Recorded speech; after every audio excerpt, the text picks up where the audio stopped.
अस्सलाम वालेकुम एवरीवन। आज हमारी वीडियो नंबर 2 है। तो वीडियो लेक्चर नंबर C1P02। हमारे पास दोबारा से रिकमेंडेशन वगैरह आपने सारी देख लेनी है। अगर आपने नहीं देखी तो एयरफोन को यूज़ करें, और आपने अगर पिछली वीडियो नहीं देखी तो वो आपने लाजमी देख लेनी है। तो आज हम चलते हैं अपनी बुक की तरफ। तो बुक स्टार्ट होती है चैप्टर 10 से। अब बाकी जो 9 चैप्टर है वो हमने 9 की क्लास में पढ़ लिए थे। तो इसका मतलब है जो 10 चैप्टर है वो इस चैप्टर क्लास 10th का फर्स्ट चैप्टर है।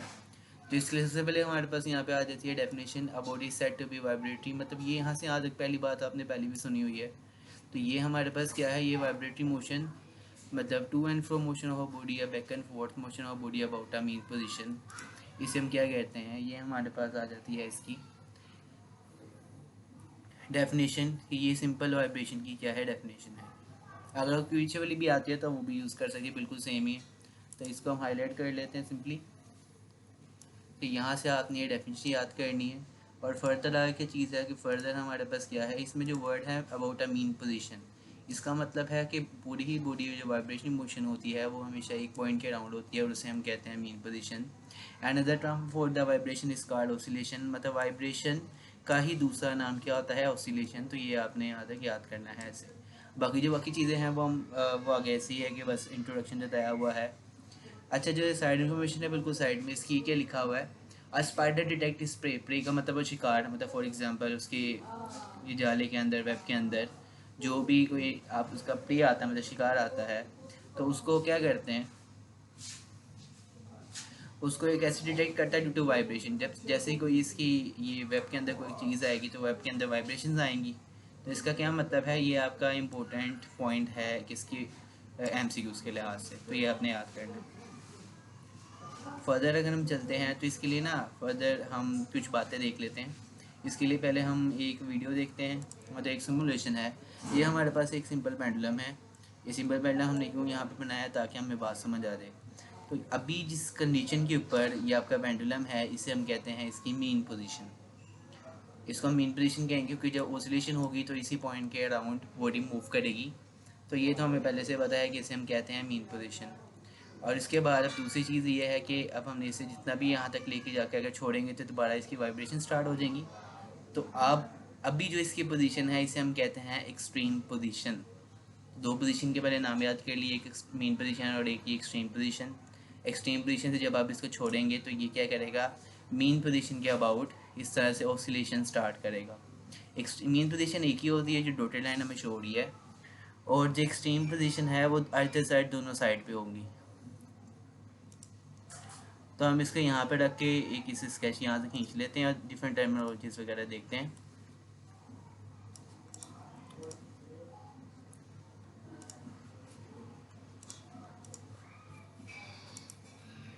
क्या बात समझ आ गई है यहाँ पे। तो यहाँ पे हमारे पास ये सिंपल पेंडुलम है, हमारे पास एक एग्जांपल है। हम बस ये डिफरेंट टर्मिनोलॉजीज देख रहे हैं कि डिफरेंट चीज़ें क्या रिप्रेजेंट कर रही हैं यहाँ पे। तो यहाँ पे हमने साफ साफ बता दिया है कि मीन पोजीशन क्या है और एक्सट्रीम पोजीशन क्या है। तो जहाँ पे पेंडुलम की डॉटेड लाइन है तो उसके यहाँ पे मीन में लिखा हुआ है। मीन का मतलब ये कौन सी इसकी पोजीशन है, ये इसकी मीन पोजीशन है। और दूसरी साइड पे यहाँ पे क्या लिखा हुआ है, ये इसकी क्या है, एक्सट्रीम पोजीशन है। ये बात याद रखनी है क्योंकि जब डिफरेंट बातें पता होंगी फिर ही हम आगे डेफिनेशन वगैरह की तरफ चलेंगे। और मैक्सिमम आप अपने पेंडुलम को जितना मूव करवा के लेकर आए हैं, मतलब maximum distance cover by the body from the mean position, से हम कहते हैं उसका एम्पलीट्यूड। अब यहाँ से एक बात समझ आ गई कि एम्पलीट्यूड हमारे पास maximum distance from the mean position है। तो एम्पलीट्यूड क्योंकि डिस्टेंस है तो इसके यूनिट क्या होंगे, मीटर होंगे। तो ये सारी सारी बातें आपने साथ साथ याद करनी है। ये डिफरेंट चीज़ें हैं जो आपको पता होनी चाहिए किसी वाइब्रेटरी बॉडी के लिहाज से। अब पेंडुलम क्योंकि हमने 9th क्लास में एग्जांपल की हुई है तो हमने यहीं से डिफरेंट बातें सीखी हैं। फर्दर अगर हम आगे देखें तो सिंपल हार्मोनिक मोशन क्या है, पहले तो याद रखना है बात, यहाँ पे क्या बात लिखी हुई है, यहाँ पे एक साफ साफ बात लिखी है,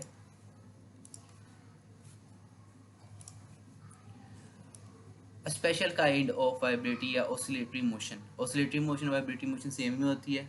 इसका सिंपल हार्मोनिक मोशन, इसका क्या मतलब है कि सिंपल हार्मोनिक मोशन वाइब्रेटरी या ऑसिलेशन की एक स्पेशल काइंड है। तो ये बात यहाँ से याद रखनी है कि सिंपल हार्मोनिक मोशन वाइब्रेटरी या ऑसिलेटरी मोशन ही होती है, लेकिन कुछ कंडीशन के साथ।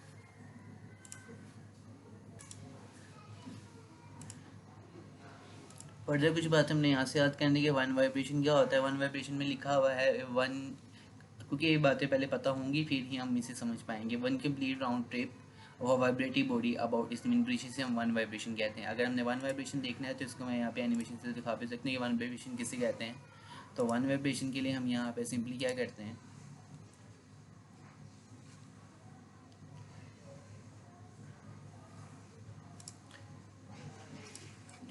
इसका वन वाइब्रेशन शो करते हैं। अब जैसे ही देखो वन वाइब्रेशन ये है, सिंपली हमें क्या बात समझ आई। अगर आप क्या करते हैं, जहाँ से बॉडी शुरू होती है वहाँ से लेकर जब बॉडी वहाँ पे दोबारा आती है पूरी वाइब्रेशन कंप्लीट करके मीन पोजीशन के अराउंड, तो उसे हम वन वाइब्रेशन कहते हैं। अगर आपको नहीं सिंपल वर्डिंग नहीं समझ आए तो हम सिंपल एक ब्लू लाइन का ट्रेस करते देख सकते हैं। ये मीन पोजीशन शुरू हुई है और क्या करती है, पहले एक्सट्रीम में जाती है। ये ज़्यादा बेहतर शो है जब हम स्लो में देखें तो ये बॉडी पहले कहाँ जा रही है, मीन से एक्सट्रीम में जा रही है, फिर वापस कहाँ पे आ रही है, एक्सट्रीम से मीन पे आ रही है, फिर दोबारा से अब यहाँ से ये हमारे पास इसका वाइब्रेशन स्टार्ट हो गई है।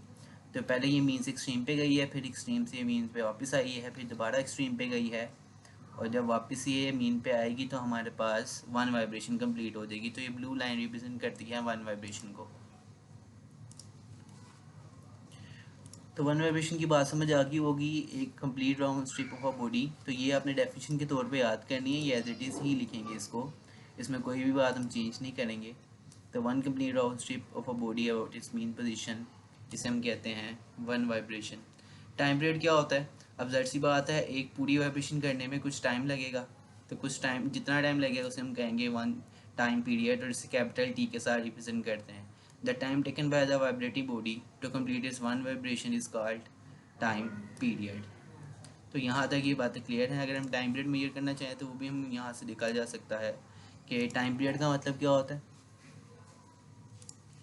जैसे फॉर एग्जांपल मैं इसको यहाँ पे रख के इसके यहाँ से मूव करवाता हूँ और इसको मूव करवाता हूँ, तो देखें ये हमारे पास ये जो स्टॉपवॉच है इसने हमें क्या बताया है कि आपके पेंडुलम ने कितनी देर में एक वाइब्रेशन पूरी की। तो 1.7486 सेकेंड, इसका मतलब ये पेंडुलम इतना टाइम लेगा वाइब्रेशन कंप्लीट करने में। तो ये हमारे पास क्या आ जाएगा, इसका सिंपली टाइम पीरियड आ जाएगा। तो फर्दर हम अगर आगे मूव करें तो टाइम पीरियड की बात भी क्लियर है। और नेक्स्ट टाइम पीरियड, क्योंकि हमारे पास ये टाइम है तो इसके यूनिट सेकेंड होंगे। नेक्स्ट हमारे पास फ्रीक्वेंसी है। फ्रीक्वेंसी का मतलब क्या होता है, द नंबर ऑफ वाइब्रेशन और साइकिल। तो यहाँ पे एक बात क्लियर आ गई है कि वाइब्रेशन का दूसरा नाम साइकिल्स भी होता है। तो ये यहाँ से ये वाली बात क्लियर करनी है, वाइब्रेशन और साइकिल। तो आपको वन साइकिल की डेफिनेशन भी पूछी जा सकती है, तो वाइब्रेशन का दूसरा नाम साइकिल भी होता है।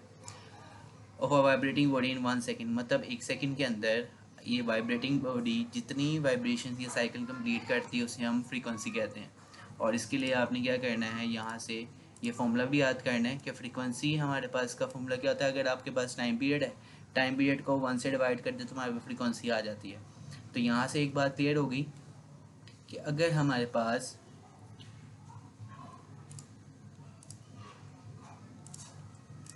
टाइम पीरियड के यूनिट सेकंड है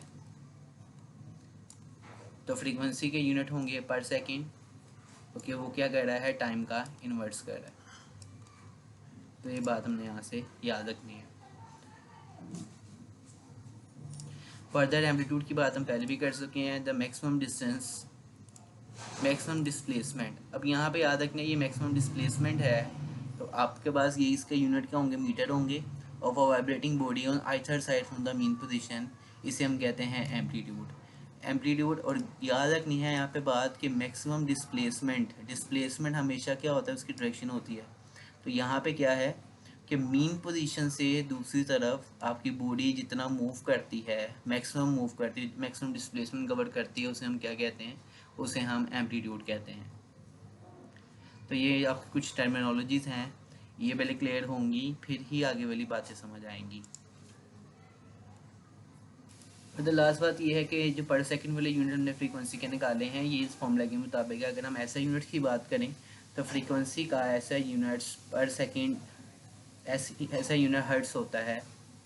तो यहाँ पे हम ये लिख लेते हैं कि फ्रीक्वेंसी का ऐसा यूनिट क्या होता है, हर्ट्स होता है।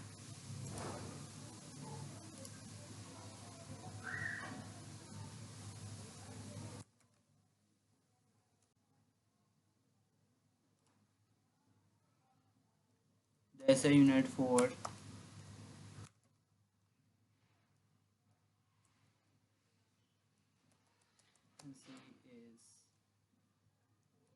hertz,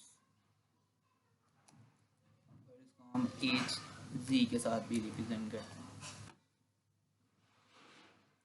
तो ये बातें याद रखती हैं। तो ये पर सेकंड वाला यूनिट आपके एमसीक्यूज में भी आ सकता है, और फ्रीक्वेंसी का जो ऐसा यूनिट है वो हमेशा हमने हर्ट्ज ही लगाना है। फर्दर हम यहाँ पे आ जाएंगे, ये जो हमारे पास समरी है चैप्टर नंबर 1 के लास्ट में गिवन है। यहाँ पे हमारे पास सिंपल हार्मोनिक मोशन अगर शॉर्ट क्वेश्चन में आता है तो इसकी डेफिनेशन यहाँ पे लिखी हुई है। क्या लिखी है?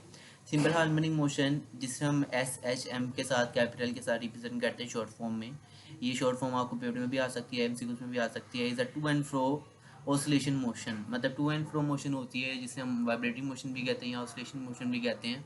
इन विच, मतलब इसका मतलब सारी की सारी simple harmonic motion vibrating motion ही होती हैं, लेकिन ये स्पेशल टाइप है। In which acceleration of the body, acceleration of the body क्या होता है, वो डायरेक्टली प्रोपोर्शनल होता है किसके साथ? डिस्प्लेसमेंट। और डिस्प्लेसमेंट क्योंकि वेक्टर क्वांटिटी है तो आगे क्या लिखा हुआ है?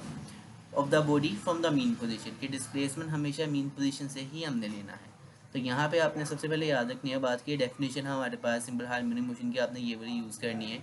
इसके बाद अभी तक जो पॉइंट है वो ये है कि एक्सेलरेशन हमारे पास क्या होता है, हमारे पास डिस्प्लेसमेंट की डायरेक्टली प्रोपोर्शनल होता है। ठीक है,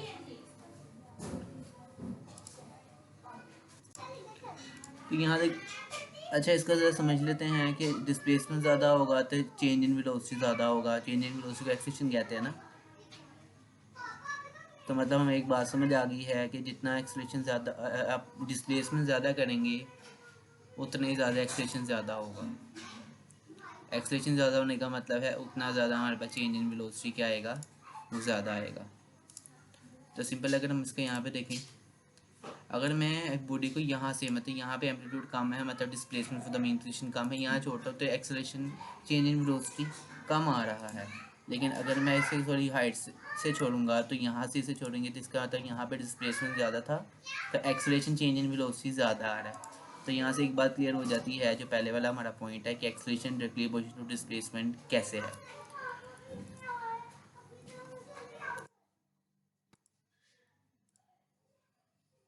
दूसरी बात क्या है कि हमारे पास जो एक्सेलरेशन है एंड इज, मतलब एंड के बाद इज लिखा है, इसका मतलब अभी भी एक्सेलरेशन की बात हो रही है। Is directed toward the mean position, इसका मतलब जो जैसी मर्जी मोशन हो, मतलब जो मर्जी पोजीशन हो, आपकी बॉडी जो सी होगी, मतलब सिंपल हार्मोनिक मोशन जो परफॉर्म कर रही होगी, उसका एक्सेलरेशन की डायरेक्शन क्या होगी? हमेशा मेन पोजीशन की तरफ होगी। द डायरेक्शन ऑफ,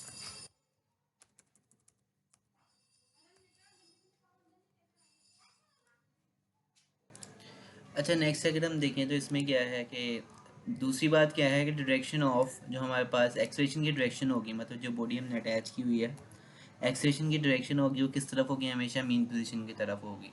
अच्छा, इसके लिए ना हम एक एनिमेशन भी देख लेते हैं कि कहाँ मीन पोजीशन। यहाँ पे मैं ऑन कर देता हूँ कि जो येलो एरो होगा इसके ऊपर वो रिप्रेजेंट करेगा एक्सेलरेशन को। अब अभी ये मीन पोजीशन पे है, अब मैं इसको लेके जाता हूँ एक्सट्रीम पोजीशन पे। एक्सट्रीम पोजीशन में देखिए डायरेक्शन जो एरो, येलो एरो है, रिप्रेजेंट कर रहा है एक्सेलरेशन को, और ये टुवर्ड द मीन पोजीशन है। इस तरह जब मैं इसे लेके आता हूँ मीन पोजीशन पे और दोबारा एक्सट्रीम पे जाता हूँ तो अभी भी क्या है कि डायरेक्शन ऑफ एक्सेलरेशन हमारा टुवर्ड द मीन पोजीशन है। तो यहाँ से बात क्लियर होगी है कि आप जहाँ मर्जी पेंडुलम को मूव करवा दें, एक्सेलरेशन आपके पास क्या होगा? Always directed toward the mean position होगा। तो यहाँ तक दो बातें हमारी क्लियर हैं कि वाइब्रेटिंग मोशन होती है, डायरेक्शन एक्सेलरेशन हमारे पास डायरेक्टली पोजीशन टू क्या होता है? Displacement for the mean position होता है। और लास्टिंग क्या आ जाती है? लास्टिंग हमारे पास ये आ जाती है कि डायरेक्शन और एक्सेलरेशन क्या होती है? टुवर्ड द मीन पोजीशन होती है। तो ये बातें हमारे पास, ये कंडीशन है सिंपल हार्मोनिक मोशन की। बाकी नीचे बातें लिखी हुई है ऊपर हमने डिस्कस की हैं। यहाँ पे क्या लिखा हुआ है? फ्रीक्वेंसी की डेफिनेशन लिखी हुई है, the number of cycles completed in 1 second का frequency of a vibrating body and it is the reciprocal of time period. तो यहाँ से ये बात याद रखनी है कि रेसिप्रोकल ऑफ टाइम पीरियड को हम क्या कहते हैं? रेसिप्रोकल का मतलब 1 से डिवाइड करना, जिसे हम फ्रीक्वेंसी कहते हैं। और बाकी चीज़ें हमने इसके डिस्कस कर ली। बाकी जो मैंने आज की चीज़ें डिस्कस करनी है वो ये है कि इसका सेपरेट लॉन्ग क्वेश्चन भी आता है कि सिंपल हार्मोनिक मोशन के फीचर्स क्या होते हैं। तो फीचर्स के लिए हम दोबारा यहाँ पे आ जाते हैं ये हमारे पास कुछ इंपॉर्टेंट 4 फीचर यहाँ पे लिखे हैं, ये हम डिस्कस करने। पहला फीचर तो सबको समझ आ गया होगा। पहला फीचर हमारे पास ये, अब ये हम अपनी वर्डिंग में भी लिख सकते हैं, लेकिन इसको समझना इंपॉर्टेंट है, ये लॉन्ग क्वेश्चन में आता है। A simple body executing simple harmonic motion, एक ऐसी बॉडी जो सिंपल हार्मोनिक मोशन परफॉर्म करती है, वो ऑलवेज वाइब्रेट करती है अबाउट अ मीन पोजीशन। ये बात तो हमें पहले पता है, 9th क्लास में हमने की थी कि हमारे पास जो भी simple harmonic motion vibrating motion है, वाइब्रेटिंग मोशन हमेशा मीन पोजीशन के अराउंड होता है और वो फिक्स पोजीशन होती है। ठीक है, तो यहाँ पे जो मीन फिक्स पोजीशन बताई गई है इसे हम मीन पोजीशन कहेंगे। दूसरा पॉइंट है the acceleration is always directed toward the mean position. ये बात भी हम यहाँ पे डिस्कस कर चुके हैं कि हमारे पास जो एक्सेलरेशन होगी वो क्या होगा, वो डायरेक्टली प्रोपोर्शनल होगा, वो टुवर्ड हमेशा उसकी डायरेक्शन मीन पोजीशन की तरफ होगी। तो ये दूसरा पॉइंट भी बिल्कुल क्लियर है। आगे क्या है, the magnitude of the acceleration is always directly proportional to the displacement from the mean position. इसका क्या मतलब है, ये भी सिंपल सी वही बात है कि हमारे पास क्या होगा, एक्सेलरेशन होगा, वो डिपेंड करेगा, डायरेक्टली प्रोपोर्शनल होगा किससे, वो हमारे डिस्प्लेसमेंट के डायरेक्टली प्रोपोर्शनल होगा। तो आगे क्या है, इसका मतलब क्या है, इसका मतलब क्या है, the acceleration will be zero at the mean position. मतलब एक्सेलरेशन मीन पोजीशन पे जीरो होगा, while it will maximum at the extreme position. तो एक्सट्रीम पोजीशन के ऊपर हमारे पास क्या होगा, एक्सेलरेशन मैक्सिमम होगा। ये बात बहुत इंपॉर्टेंट है, ये एमसीक्यूज में भी आती है और ये बात इंपॉर्टेंट याद रखनी है। एक्सेलरेशन जीरो होता है मीन पोजीशन के ऊपर, क्योंकि मीन पोजीशन के ऊपर जब हम होंगे तो displacement from the mean position zero होगा, तो इसलिए एक्सेलरेशन भी जीरो है। तो दूसरी क्या बात है कि एक्सेलरेशन मैक्सिमम कब होगा, जब एक्सट्रीम पोजीशन पे होंगे। जब एक्सट्रीम पोजीशन पे होंगे तो displacement from the mean position हमारे पास मैक्सिमम होगा। तो इसका क्या मतलब है, हमारे पास एक्सेलरेशन मैक्सिमम है, मतलब डिस्प्लेसमेंट मैक्सिमम है। तो ये बातें यहाँ से याद रखनी है। फर्दर आगे क्या लिखा हुआ है, फर्दर आगे हमारे पास यहाँ पे बताया गया है कि 4 point velocity is maximum at the mean position, कि मीन पोजीशन के ऊपर वेलोसिटी मैक्सिमम होगी और एक्सट्रीम पोजीशन के ऊपर वेलोसिटी हमारी क्या होगी, ज़ीरो होगी। तो यहाँ तक ये सारी बातें याद रखनी है। ये 4 पॉइंट है जो हम डिक्लेयर करने हैं। सिंपल हार्मोनिक मोशन की आपकी बुक में 4 एग्जांपल्स हैं, तो 4 की 4 3 एग्जांपल्स हैं, तो 3 की 3 एग्जांपल्स हमने क्या करनी है, इसी तरह से वेरीफाई करनी है। 3 एग्जांपल हम कैसे वेरीफाई करेंगे, 3 एग्जांपल हम देखेंगे, लेकिन ये चीज़ें पता होनी चाहिए, फिर ही 3 एग्जांपल्स की तरफ जाएंगे, वरना फिर बातें समझ नहीं आएंगी। जो लास्ट 2 पॉइंट है, 3 4 पॉइंट, ये बहुत इंपॉर्टेंट है। मतलब यहाँ से हमें एक बात समझ आ गई है, अगर हम यहाँ पे दोबारा उस फील्ड की तरफ चलें तो यहाँ पे क्या है, तो यहाँ पे हम दूसरी और क्या बातें लिख सकते हैं कि यहाँ पे जो मीन पोजीशन होगी, यहाँ पे क्या होगा, हमारे पास जो वेलोसिटी होगी इस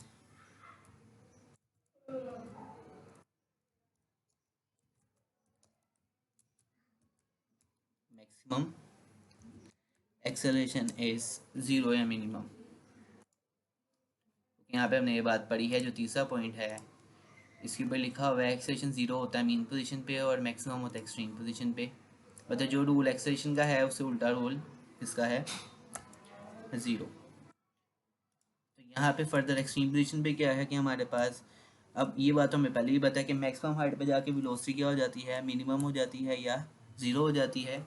तो ये बात यहाँ से हमने याद रखनी है, क्योंकि जब हमने 9th क्लास में डिफरेंट मेडिकल किए थे तो वहाँ भी हमने सिंपल बात की थी कि हमारे पास क्या होता है, मैक्सिमम हाइट पे जाके वेलोसिटी की वैल्यू ज़ीरो हो जाती है। तो हमारे पास जो एक्सट्रीम पोजीशन होती है वो मैक्सिमम हाइट होती है, तो जहाँ जहाँ की वेलोसिटी ज़ीरो हो जाएगी और यहाँ जाकर एक्सेलरेशन हमारे पास क्या हो जाएगा, इस मैक्सिमम।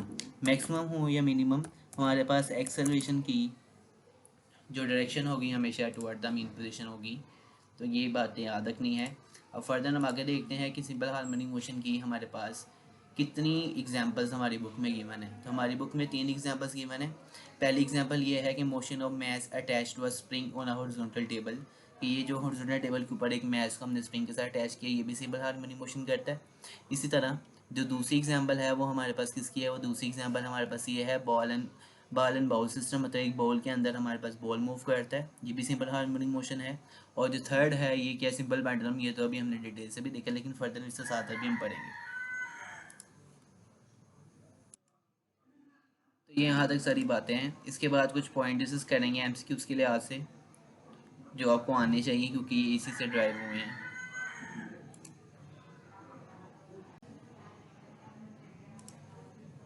हमें पता है काइनेटिक एनर्जी का ये फॉर्मूला हमने पढ़ा था और पोटेंशियल एनर्जी का ये फॉर्मूला हमने पढ़ा था। काइनेटिक, अगर एक सिस्टम के लिए हम मैथ तो चेंज नहीं कर सकते उसका, तो काइनेटिक एनर्जी डिपेंड करती है वेलोसिटी पे और पोटेंशियल एनर्जी डिपेंड करती है हाइट पर। अब यहाँ पे सिंपल ये बात है कि अगर मीन पोजीशन के ऊपर काइनेटिक एनर्जी कितनी होगी, पोटेंशियल एनर्जी कितनी होगी, और इस तरह एक्सट्रीम के ऊपर, तो मीन पोजीशन के ऊपर क्योंकि वेलोसिटी हमारे पास ज़ीरो है, मैक्सिमम है, तो यहाँ पर हमारे पास जो काइनेटिक एनर्जी होगी वो भी क्या होगी, वो मैक्सिमम होगी।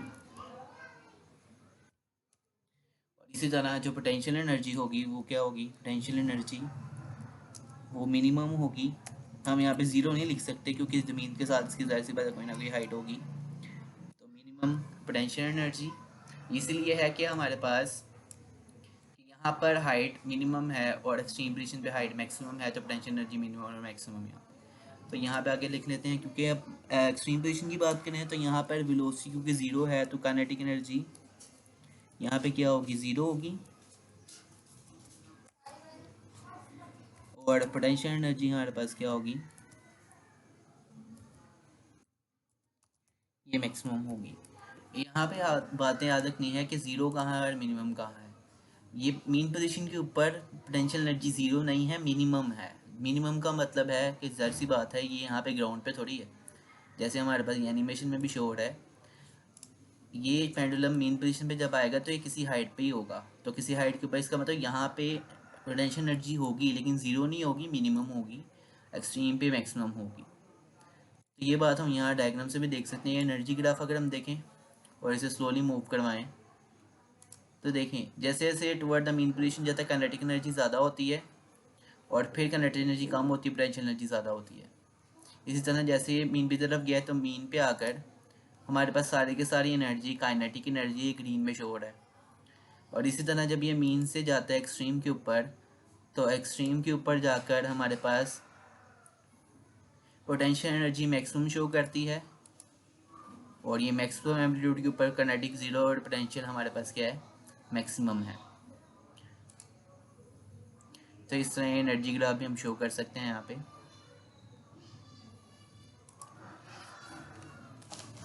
ऑप्शन यहाँ तक सारी बातें समझ आ गई होंगी। ये मैं सिंपल पेंडुलम से इसलिए समझाया क्योंकि इसकी एनिमेशन प्रोवाइडेड थी, तो इससे हमें सारी बातें इजीली समझ आ सकती हैं। तो अभी तक अगर यहाँ पे एक शॉर्ट क्वेश्चन भी आता है कि मैं सिंपल हार्मोनिक मोशन की एग्जांपल्स कौन कौन सी हैं, तो पहली तो सिंपल पेंडुलम है, ये सिंपल पेंडुलम बना हुआ है। दूसरी ये है मैथ अटैच्ड टू स्प्रिंग, और थर्ड वाला हमारे पास क्या है कि बॉल एंड बाउल सिस्टम।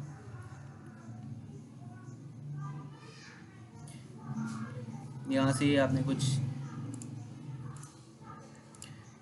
याद कर लेनी है, ये सारी इन्फॉर्मेशन भी ये साथ साथ किया करें ताकि एंड पे जाके मसला ना हो कि ह्यूमन एयर ड्रम्स क्या होते हैं, ऑसिलेट करती हैं back and forth up to 20,000 time in 1 second.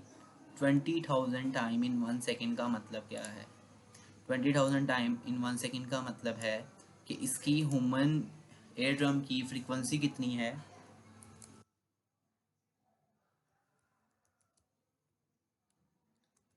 इसकी फ्रीक्वेंसी है 20,000। डेफिनेशन थी हमारे पास कि one vibration in 1 second is called frequency, तो यहाँ पे हमसे कुछ इस तरह से पूछा जाएगा कि ह्यूमन एयर ड्रम्स की फ्रीक्वेंसी कितनी होती है और कितनी नहीं होती।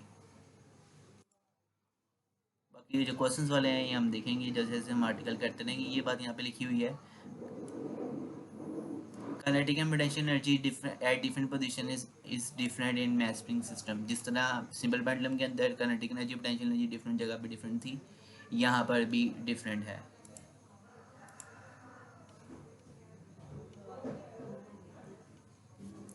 फर्दर अगर आगे हम मूव करेंगे नेक्स्ट वीडियो में, यहाँ तक आपने सारी बातें याद रखनी है। अच्छा एक जो बात है ना यहाँ पे वो याद रखनी है कि अब क्योंकि रियलिटी के अंदर अगर मैं इसको मूव करवाता हूँ यहाँ पे, तो आप देखेंगे जहाँ तक मैंने ये लेके गया था मैक्सिमम एम्पलीट्यूड पे जाती है, नॉर्मल कर लेते हैं इसको, मतलब एम्पलीट्यूड टाइम के साथ साथ कम नहीं हो रहा है, लेकिन अगर आप इसे रियलिटी के अंदर क्या करवाएंगे, मूव करवाएंगे,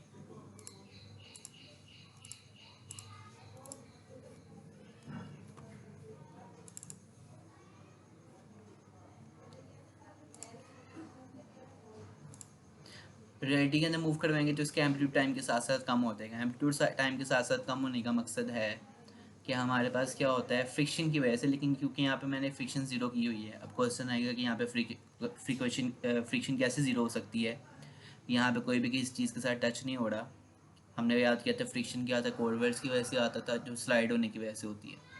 तो यहाँ पे क्या है कि यहाँ पे हमारे पास एयर फ्रिक्शन है जिसे हम एयर रेजिस्टेंस कहते हैं। अब जैसे ये तो आइडियल केस है, मैं फ्रिक्शन को ज़रा ज़्यादा करता हूँ तो फिर क्या होता है एम्पलीट्यूड ऑफ वाइब्रेशन टाइम के साथ साथ कम होने लग पड़ेगा और एक टाइम आएगा कि एम्पलीट्यूड हमारे पास ज़ीरो हो जाएगा। तो जिस केस के अंदर एम्पलीट्यूड हमारे पास क्या होता है टाइम के साथ साथ कम नहीं होता, वो आइडियल केस होता है। इसी तरह याद रखना है कि ग्रेविटी का इफेक्ट वगैरह हम बाद में देखेंगे लेंथ और मैथ्स का, क्योंकि ये आर्टिकल्स के अंदर सिंपल पेंडुलम के अंदर डिस्कस करने हैं। तो ये जो आज बातें हमने पढ़ी हैं ये नेक्स्ट वीडियो से पहले आपको मेमोराइज होनी चाहिए, ताकि फिर ही हम आगे मूव कर सकें। ये सिंपली आपकी डेफिनेशन याद होनी चाहिए। ये जो हमने यहाँ पे डिफरेंट टर्मिनोलॉजीज याद की हैं, कैपिटल ए एम्पलीट्यूड को रिप्रेजेंट करती है और एम्पलीट्यूड डिस्प्लेसमेंट है तो इसकी यूनिट भी मीटर। फ्रीक्वेंसी को स्मॉल एफ कैपिटल एफ से रिप्रेजेंट नहीं करते, लेकिन टाइम पीरियड को कैपिटल एफ से रिप्रेजेंट करते हैं। वाइब्रेशन का कोई भी यूनिट नहीं होता।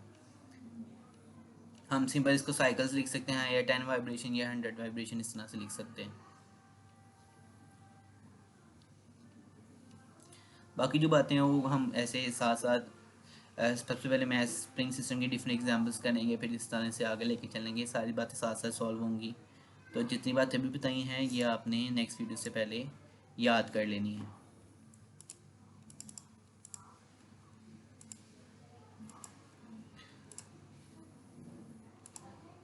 जब हम कल बात कर रहे थे कि मैथ की जो लेक्चर्स हैं वो ज़ाहिर सी बात होगी वो, लेकिन फिजिक्स का पहले हमने प्रोजेक्ट स्टार्ट किया है, तो इसमें ज़रा मोटिवेशन होगी तो हम फिर नेक्स्ट मैथ की तरफ भी जाएंगे। तो अभी के लिए आपने साथ साथ इसको फॉलो करना है और चैनल को भी सब्सक्राइब करना है, लाइक करना है और व्यूज़ बढ़ने चाहिए। ठीक है, तो बाकी हम बात करेंगे नेक्स्ट वीडियो के अंदर।